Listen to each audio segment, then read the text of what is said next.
parler donc de la consultation de voyance, puisque c'est mon travail, ma profession, que je fais depuis presque une vingtaine d'années. Donc j'ai un petit diaporama là, comme ça, que je vais pouvoir diffuser pour illustrer un peu le propos. Donc j'aime bien effectivement revenir aux bases et aux origines. Effectivement, on parle souvent d'oracle. Et bon, le mot oracle vient du latin orare, qui signifie parler.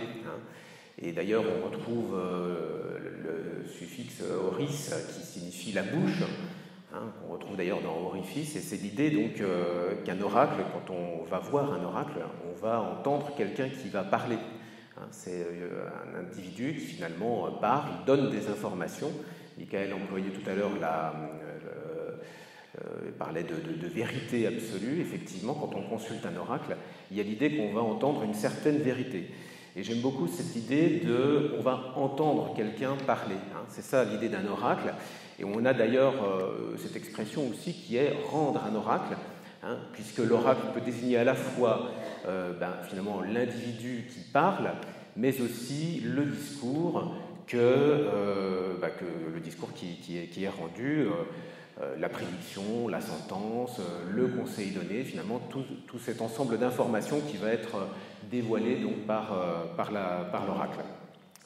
Alors, il semble bien que d'un point de vue historique, d'un point de vue anthropologique, évidemment les spécialistes seraient plus avertis que moi pour en parler, mais il semble bien que la divination, le travail sur les oracles, est quelque chose qui est profondément inscrit dans la nature humaine. Dans toutes les civilisations, à toutes les époques, sur beaucoup de territoires, on a toujours eu des pratiques de ce type. Et aujourd'hui encore en Occident, naturellement, donc on a encore cette pratique-là, qui peut paraître complètement étonnante, puisqu'on a observé plusieurs schismes tout au long de l'histoire, tout un tas d'interdictions montées par les églises, les croyances religieuses, etc., qui ont cherché à interdire ces pratiques divinatoires.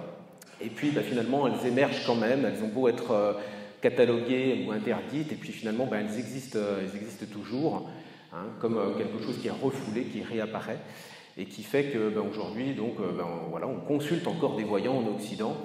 Et pour la petite histoire, on dit, certaines statistiques, c'est compliqué d'arriver à savoir combien de voyants existent en France ou combien de personnes consultent chaque année. C'est toujours un peu compliqué, mais on a des stats qui parlent des fois de 100 000 voyants en France. Donc c'est énorme, c'est une vraie quantité vraiment astronomique. Ça fait plus que les médecins traitants.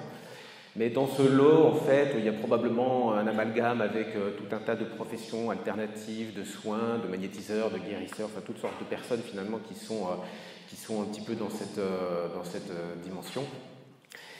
Et donc, d'un point de vue historique, ce qu'on peut dire, c'est que la voyance, donc, telle qu'elle est pratiquée aujourd'hui en Occident, on parle de voyance, il faut savoir que finalement, le mot voyance, il apparaît que dans les années 30, il apparaît dans les années 30 en français, et autrefois, on ne parlait pas forcément de voyance, on parlait plus de clairvoyance.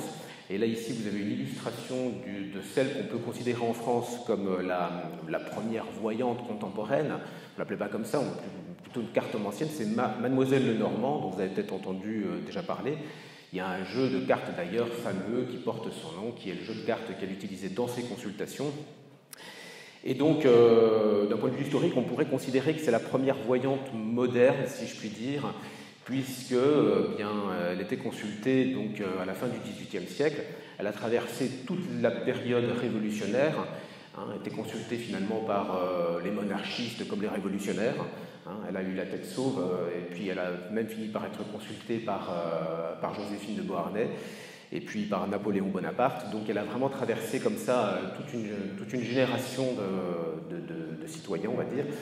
Et elle était très célèbre. Et puis, on pourrait dire que, d'un point de vue historique, c'est la première à avoir, entre guillemets, un peu pignon sur rue, c'est-à-dire finalement à recevoir une clientèle chez elle, dans son salon, et à réaliser des consultations en tirant des cartes comme support divinatoire, donc en tirant des cartes.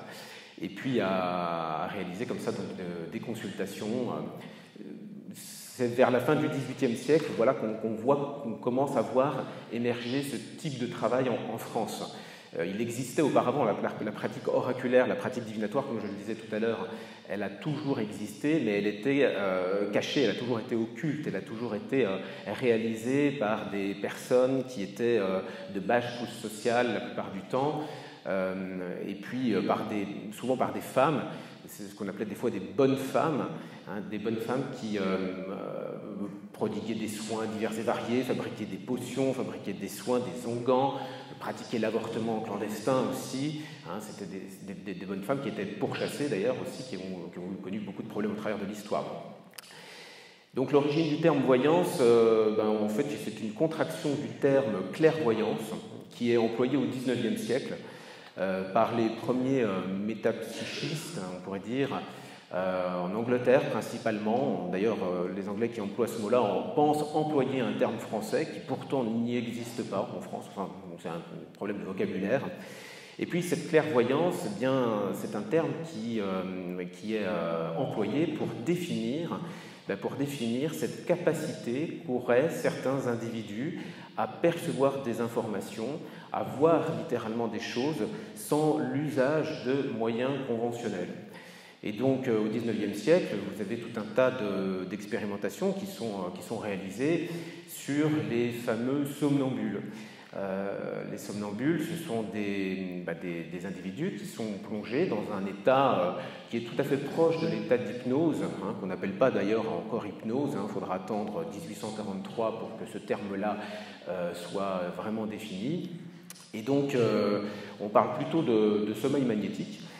Donc vous avez des individus qui sont plongés comme ça dans des états d'état modifié de conscience, et puis qui se mettent à avoir une conscience modifiée, naturellement, et puis à avoir donc comme ça accès à des informations, à des choses qu'ils ne pourraient pas savoir normalement.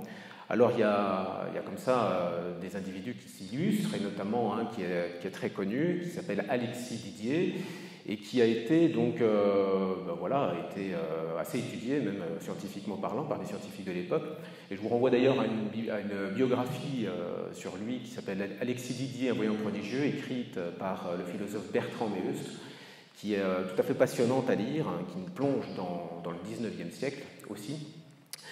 Et puis, donc, cet Alexis Didier donc, était fameux et donc faisait preuve de ce genre de capacité de clairvoyance. On lui donnait, par exemple, des enveloppes fermées avec à l'intérieur, ma foi, un dessin, un texte, et il était capable de donner des informations sur le contenu de l'enveloppe sans avoir recours à aucun subterfuge. Évidemment, on prenait toutes sortes de dispositions pour éviter les phénomènes de prestidigitation, de communication verbale, paraverbale, infraverbale, tout ce que vous voulez.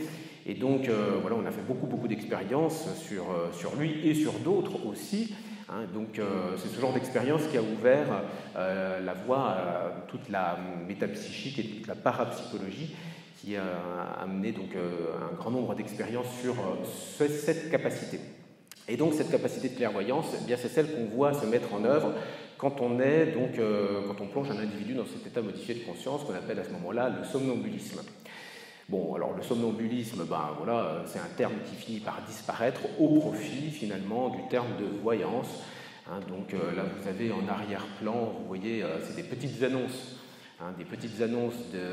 dans les journaux de 1930, 1920, 1930, et vous voyez comme ça des Madame Hortense ou des Madame Léonard qui donc se disent fameuses somnambules et qui donc on voit, c'est simplement parce qu'il y a une transition entre le vocabulaire employé, donc fameuse somnambule et puis fameuse voyante. Donc en fait, elles sont capables de se mettre en état de voyance toutes seules. Oui, parce que dans le milieu du XIXe siècle, pour mettre un sujet donc en état de somnambulisme, on avait besoin d'un intervenant qu'on appelait un magnétiseur. C'est en gros l'hypnothérapeute qui plonge son patient dans un état d'hypnose. On aurait exactement le même dispositif aujourd'hui. Et donc voilà, donc on en arrive à la voyance aujourd'hui. Donc finalement, c'est un terme qu'on ne voit qu'en français, dans le monde francophone. En anglais, on emploie plutôt le terme psychic. Donc, et quand on parle de consultation de voyance, on parle de reading, psychic reading, c'est plutôt le terme employé. Il y a parfois une confusion aussi avec le terme médiumnité. Il faut savoir que c'est un terme qui apparaît aussi au XIXe siècle et dans le contexte plutôt du spiritisme, du dialogue avec l'au-delà, qui est redécouvert par les Sir Fox aux États-Unis en 1848. Et donc le spiritisme est toute une doctrine qui est développée ensuite dans la deuxième partie du XIXe siècle, avec donc le médium qui est l'intercesseur, je dirais, entre le monde des vivants et le monde des esprits. Parfois il y a une confusion entre les deux. C'est intéressant de voir que quand on parle de clairvoyance, on n'a pas besoin de se référer à des esprits ou à un au-delà pour expliquer comment ça se passe. Et donc, comment se passe une consultation de voyance, concrètement ? Eh bien, donc, le dispositif, il est le suivant. Donc, comme quand on va consulter un oracle, comme quand autrefois on allait voir un oracle, eh bien, on va pour écouter le voyant parler. Donc, par défaut, le consultant ne parle pas, ou parle très peu, outre les politesses d'usage. Le consultant, finalement, il écoute ce que le voyant a à dire. Donc vraiment, ça c'est vraiment un point vraiment très très important, c'est-à-dire que finalement, le consultant ne raconte pas sa vie, il ne dit pas pourquoi il vient précisément, il peut le dire, il peut intervenir à un moment donné, mais je dirais une consultation de voyance dans les règles de l'art serait plutôt l'idée d'un voyant qui finalement devine ce pourquoi son consultant vient le voir et qui va lui parler de ce sujet-là, ou des différents sujets qui peuvent l'intéresser. Donc le praticien parle beaucoup et va donc faire un travail qui consiste à décrire ce qu'il perçoit du consultant. Donc en allant du global au particulier, du général au détail. Et puis comment les choses se passent, finalement on pourrait dire comme ça qu'il y a une sorte de perception globale, une perception d'un fond sur le consultant, sur qui il est. En général, dans les consultations, on voit plutôt une description finalement du caractère de la personne, de sa sensibilité, de sa manière de fonctionner, de sa personnalité. Et puis on arrive assez rapidement à une description de ce que la personne vit, de ce qu'elle vit en ce moment, de comment les choses se passent pour elle, de son niveau de satisfaction dans sa vie, dans son existence. Et puis on glisse peu à peu sur les raisons qui ont amené le consultant à venir à cette consultation. Pourquoi le consultant est là ? Qu'est-ce qui l'amène ? Et puis le travail va consister ensuite à faire des pronostics d'avenir. Souvent, effectivement, la voyance est assez résumée à l'idée de prédiction. Il n'y a pas que ça. Le voyant est quelqu'un qui fonctionne un peu comme un miroir, qui va révéler donc au consultant tout ce qu'il ressent sur lui, tout ce qu'il perçoit. Oui, un peu comme un miroir. Vous pouvez voir un peu sur cette diapo ce qu'apporte une consultation. Effectivement, vous voyez au numéro 1, c'est entendre un inconnu. Ça, c'est très important aussi. C'est que effectivement, la voyance, ça marche très très bien quand on ne connaît pas du tout le consultant. Donc il y a vraiment l'idée, si un jour vous allez rencontrer quelqu'un, choisissez un praticien que vous ne connaissez pas et puis qui ne vous connaît pas. C'est ce qui fonctionne le mieux. Donc plus on connaît le consultant, un consultant qui revient régulièrement tous les ans, etc., on finit par le connaître, et ça c'est assez contre-productif avec le fait de réaliser de bonnes consultations. Donc c'est vraiment l'idée de rien savoir sur le consultant, de sorte à être complètement vierge, sans mémoire, on pourrait dire même d'une certaine façon, sur le consultant. Donc voilà. Donc le voyant, que fait-il ? Dans beaucoup de consultations, donne du sens à un vécu particulier. Donc ça c'est assez important. J'ai quelques exemples après derrière qui pourront un peu illustrer cette idée.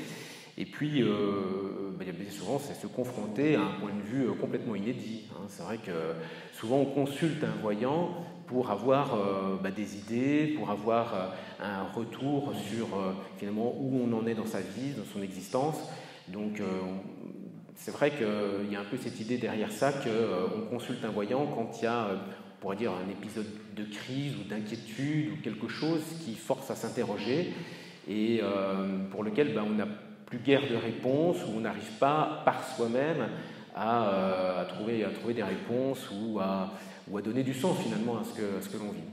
Donc c'est aussi obtenir du conseil, bien entendu, obtenir des idées nouvelles sur ce que l'on peut faire.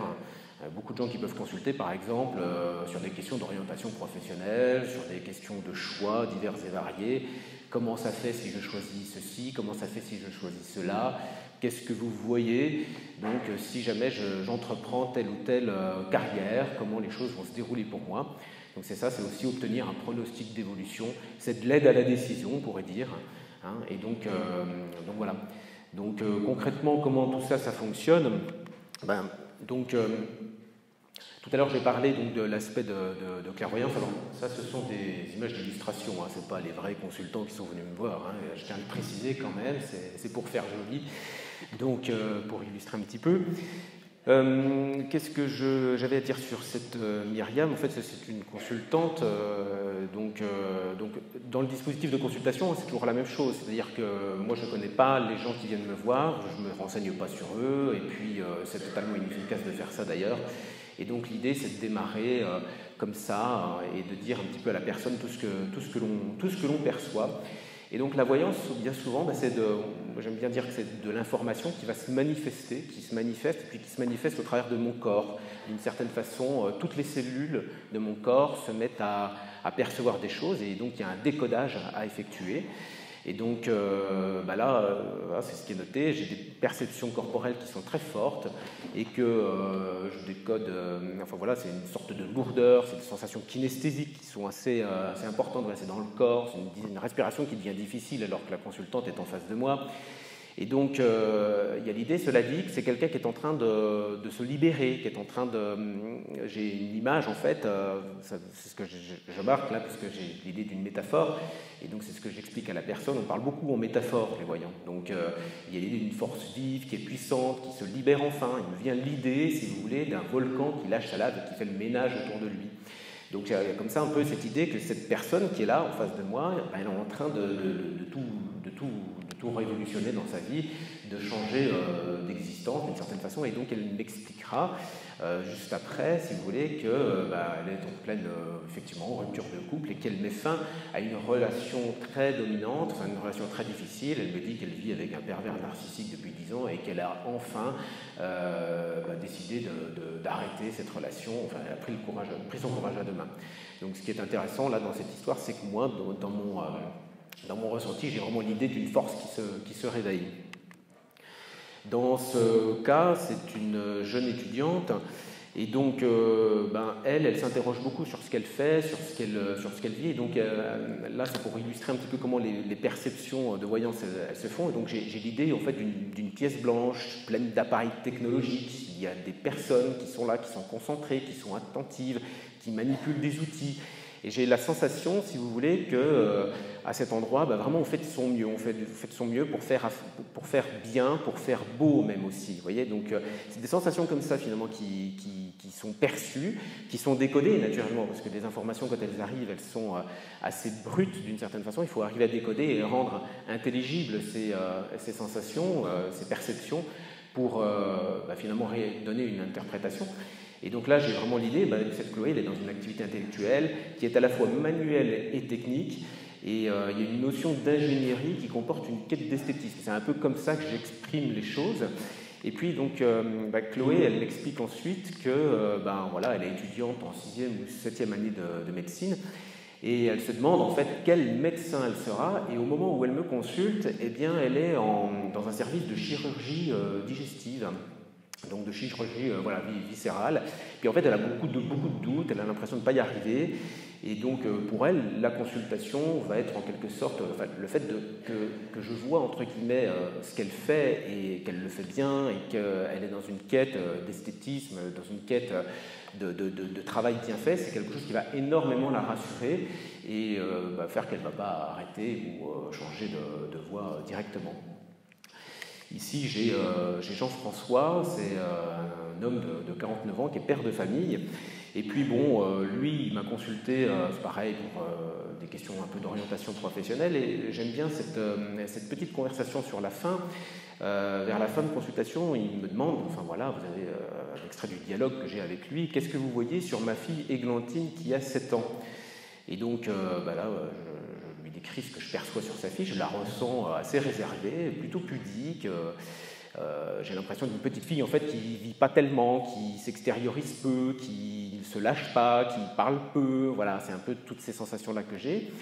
Et puis donc son père me répond qu'elle a des phobies. Bon, ok. Et là, tout d'un coup, me vient l'idée de la maman. Bon, alors je lui dis, tiens, j'ai la maman, est-ce que quelque chose ne va pas avec sa mère?